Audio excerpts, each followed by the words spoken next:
আগে ঘটে কিছু ভরে আন, তারপরে জ্ঞান দিবি। আমরাও সেটাই ভাবছিলাম দাদু। ব্রেনটা দিয়ে সব ড্রেন হয়ে গেছে, টুকটাক মেরামত করতে হবে। অবশ্যই অবশ্যই, তাহলে আবার আপনার কাছে মুখ থুবড়ে বসতে হবে।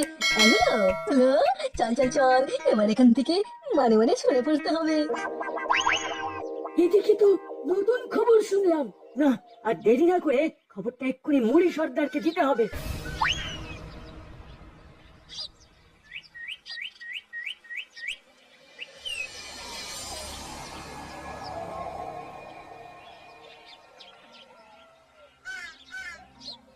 এই কসরত করেই তো শরীরটাকে এখনো ধরে রেখেছো সর্দার, বললে হবে? কাজ আছে?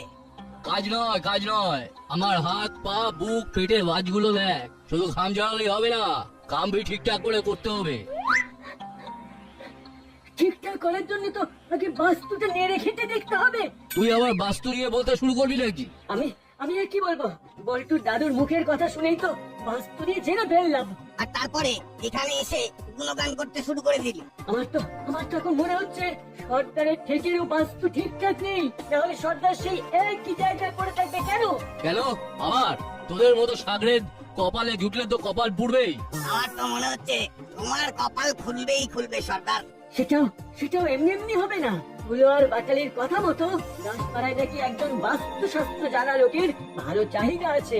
মিসেস গুপি এমন একজনকে খুঁজছে আর বাস্তু দোষ কাটাতে। তাই নাকি? এবারে তাহলে নড়ে চড়ে বসতে হচ্ছে। তাহলে কি আমাদেরই কাউকে পাঠাতে হবে? নাহলে এখানেই ডেকে আনতে হবে।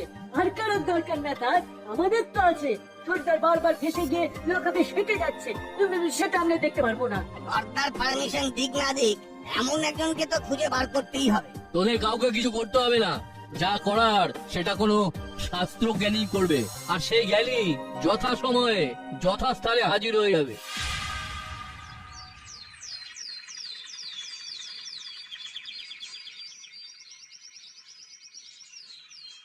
কি যে হবে আর কি হবে না কিছুই তো বুঝতে পারছি না। ফাইল নিয়ে শুধু বসছি আর উঠছি, ফাইলের পাতা উল্টাচ্ছি আর পাল্টাচ্ছি।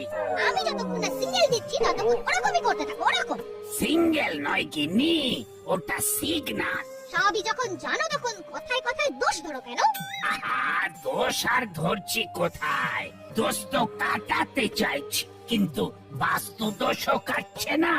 আর তুমি না বললে ফাইলও পাঠাতে পারছি না।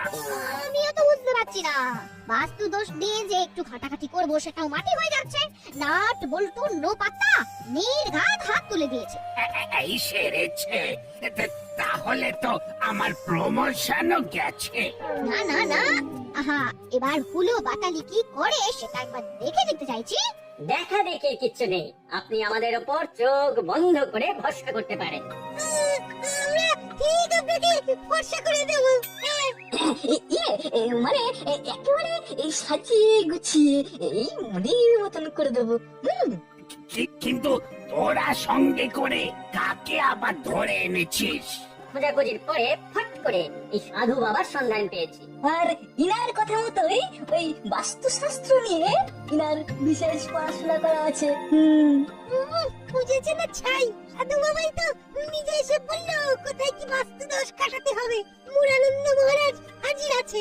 আমি মুরানন্দ মহারাজ বলছি।